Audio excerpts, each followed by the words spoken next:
Medina শহরের ব্যস্ত rail স্টেশনে আবদুল্লাহ নামে একজন ভিখারি থাকতেন। তিনি সেখানে আসা যাওয়া করা ট্রেনের যাত্রীদের কাছে ভিক্ষা করে জীবিকা নির্বাহ করতেন। একদিন তিনি ভিক্ষা করতে গিয়ে স্যুট বুট পরা একজন লম্বা ব্যক্তি হাসান সাহেবকে দেখলেন। আবদুল্লাহ ভাবলেন, এই ব্যক্তি নিশ্চয়ই ধনী, তার কাছে ভিক্ষা চাইলে ভালো টাকা পাওয়া যাবে। তিনি হাসান সাহেবের কাছে ভিক্ষা চাইতে গেলেন। তাকে দেখে হাসান সাহেব বললেন, তুমি সবসময় শুধু চাইতেই থাকো, কখনো কি কাউকে কিছু দাও? আবদুল্লাহ উত্তর দিলেন, সাহেব, আমি তো ভিখারি, শুধু চাওয়াই আমার কাজ। আমার কাছে এমন কি আছে যে কাউকে দিতে পারি? হাসান সাহেব বললেন, যদি তুমি কাউকে কিছু দিতে না পারো তাহলে তোমার চাওয়ারও কোনো অধিকার নেই। আমি একজন ব্যবসায়ী, আমি শুধু লেনদেনে বিশ্বাস করি। তোমার কাছে যদি আমাকে দেওয়ার মতো কিছু থাকে তবেই আমি তোমাকে কিছু দিতে পারি। এই কথা বলে হাসান সাহেব ট্রেনে উঠে চলে গেলেন। আবদুল্লাহ হাসান সাহেবের কথাগুলো নিয়ে ভাবতে লাগলেন। তার কথা তার মনে গেঁথে গেল। তিনি ভাবলেন, হয়তো আমি ভিক্ষায় বেশি টাকা পাই না কারণ আমি কিছু দিতে পারি না, কিন্তু আমি তো ভিখারি, আমার কাছে দেওয়ার মতো কি আছে? তবুও কতদিন শুধু চেয়েই যাব? অনেক ভেবে আবদুল্লাহ সিদ্ধান্ত নিলেন, যারা তাকে ভিক্ষা দেবে তাদের তিনিও কিছু দেবেন। কিন্তু নতুন প্রশ্ন জাগল, তিনি ভিখারি হয়ে কি দিতে পারেন? এই প্রশ্ন নিয়ে দুদিন কেটে গেল, কিন্তু কোনো উত্তর মিলল না। তৃতীয় দিনে স্টেশনের কাছে বসে থাকতে থাকতে আবদুল্লার দৃষ্টি পড়ল কিছু ফুলের ওপর, যেগুলো মদিনা স্টেশনের আশপাশের গাছে ফুটেছিল। তিনি ভাবলেন, কেননা আমি ভিক্ষার বিনিময়ে লোকেদের ফুল দিই? এই ভাবনা তার মনে ভালো লাগল। তিনি সেখান থেকে কিছু ফুল তুলে নিলেন। এবার তিনি ট্রেনে ভিক্ষা করতে গেলেন। যখনই কেউ তাকে ভিক্ষা দিতেন তিনি বিনিময়ে সেই ব্যক্তিকে ফুল দিয়ে দিতেন। মানুষ ফুলগুলো খুশি হয়ে গ্রহণ করতেন এবং নিজের কাছে রেখে দিতেন। আবদুল্লাহ প্রতিদিন ফুল তুলতেন এবং ভিক্ষার বিনিময়ে সেগুলো বিলিয়ে দিতেন। কয়েকদিনের মধ্যেই তিনি লক্ষ্য করলেন, এখন অনেক বেশি মানুষ তাকে ভিক্ষা দিচ্ছে। তিনি স্টেশনের কাছের সব ফুল তুলে আনতেন। যতক্ষণ তার কাছে ফুল থাকত ততক্ষণ অনেকে তাকে ভিক্ষা দিতেন, কিন্তু ফুল শেষ হয়ে গেলে ভিক্ষাও মিলত না। এভাবে প্রতিদিন চলতে লাগল। কদিন ভিক্ষা করতে গিয়ে আবদুল্লাহ দেখলেন হাসান সাহেব ট্রেনে বসে আছেন, যিনি তাকে ফুল দেওয়ার প্রেরণা দিয়েছিলেন। তিনি তৎক্ষণাৎ তার কাছে গিয়ে ভিক্ষা চাইতে চাইতে বললেন, আজ আমার কাছে আপনাকে দেওয়ার জন্য কিছু ফুল আছে, আপনি আমাকে ভিক্ষা দিন, আমি আপনাকে ফুল দেব। হাসান সাহেব তাকে কিছু টাকা দিলেন আর আবদুল্লাহ তাকে ফুল দিলেন। হাসান সাহেবের এই ব্যাপার খুব পছন্দ হল।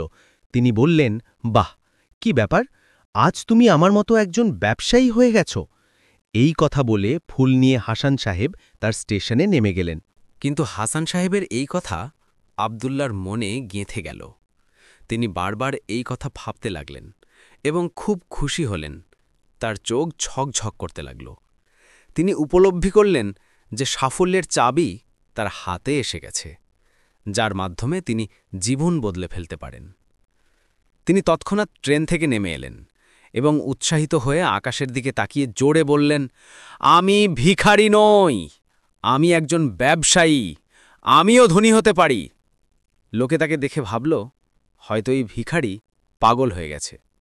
পরের দিন থেকে আবদুল্লাহকে মদিনা স্টেশনে আর কখনো দেখা যায়নি।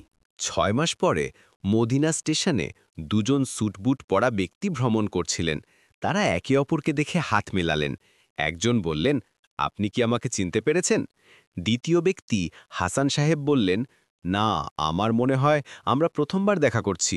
প্রথম ব্যক্তি আবদুল্লাহ বললেন, না, ভেবে দেখুন, আমরা প্রথমবার নয়, তৃতীয়বার দেখা করছি। হাসান সাহেব বললেন, আমার মনে পড়ছে না, আমরা আগে কখন দেখা করেছিলাম? আবদুল্লাহ মুচকি হেসে বললেন, আমরা এর আগে দুবার এই ট্রেনেই দেখা করেছি। আমি সেই ভিখারি যাকে আপনি প্রথমবার বলেছিলেন জীবনে কি করা উচিত, আর দ্বিতীয়বার বলেছিলেন আমি আসলে কে। হাসান সাহেব হেসে অবাক হয়ে বললেন, ও, মনে পড়েছে, তুমি সেই আবদুল্লাহ যাকে আমি একবার ভিক্ষা দিতে অস্বীকার করেছিলাম আর দ্বিতীয়বার তোমার কাছ থেকে ফুল কিনেছিলাম। কিন্তু আজ তুমি এই স্যুট বুটে কোথায় যাচ্ছ? এখন কি করছো? আবদুল্লাহ বললেন, হ্যাঁ, আমি সেই ভিখারি, কিন্তু আজ আমি ফুলের একজন বড় ব্যবসায়ী, আর এই ব্যবসার কাজেই অন্য শহরে যাচ্ছি।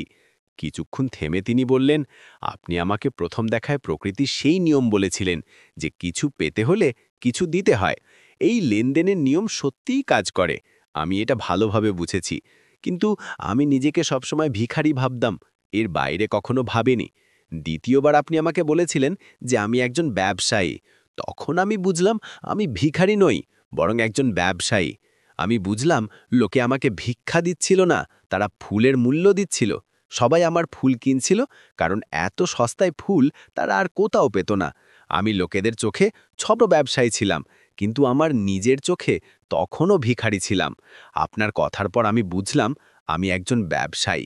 ফুল বিলিয়ে যে টাকা জমিয়েছিলাম তা দিয়ে আরও ফুল কিনলাম এবং ফুলের ব্যবসায়ী হলাম। মদিনার মানুষ ফুল খুব পছন্দ করে, আর তাদের এই পছন্দই আমাকে আজ ফুলের বড় ব্যবসায়ী বানিয়েছে। দুজন ব্যবসায়ী খুশি হলেন। মদিনা স্টেশনে পৌঁছে তারা একসঙ্গে নামলেন এবং ব্যবসার কথা বলতে বলতে এগিয়ে গেলেন। বন্ধুরা, এই গল্প থেকে আমরা অনেক কিছু শিখতে পারি। গল্পের লম্বা ব্যবসায়ী দাও নাও নিয়মটি খুব ভালোভাবে জানত। পৃথিবীর সব বড় ব্যবসায়ী এই জীবনের নিয়ম ব্যবহার করে সফল হয়েছে। এই সূত্রটি তিনি ভিখারিকেও বলেছিলেন। ভিখারি এই প্রাকৃতিক নিয়মটি গ্রহণ করল এবং এর প্রভাব তার জীবনে স্পষ্ট দেখা গেল। সে তার চিন্তাভাবনা বদলাল এবং তার জীবন বদলে গেল। এই গল্প আমাদের বলে যে আমরা যদি আমাদের চিন্তাভাবনা বদলাই তাহলে সবকিছু অর্জন করা সম্ভব। যদি আমরা নিজেদের ছোট ভাবতে থাকি তাহলে আমরা সব সময় ছোটই থেকে যাব। বড় হতে হলে আমাদের চিন্তাভাবনা বদলাতে হবে এবং নিজের সম্পর্কে বড় করে ভাবতে হবে। গল্পের সারাংশ হল, সাফল্য আপনার চিন্তাভাবনার মধ্যে লুকিয়ে আছে। নিজের আত্মসম্মান জাগান, আপনার চিন্তাভাবনাকে বড় করুন এবং দেখুন কিভাবে আপনি সাফল্যের শিখরে পৌঁছে যান।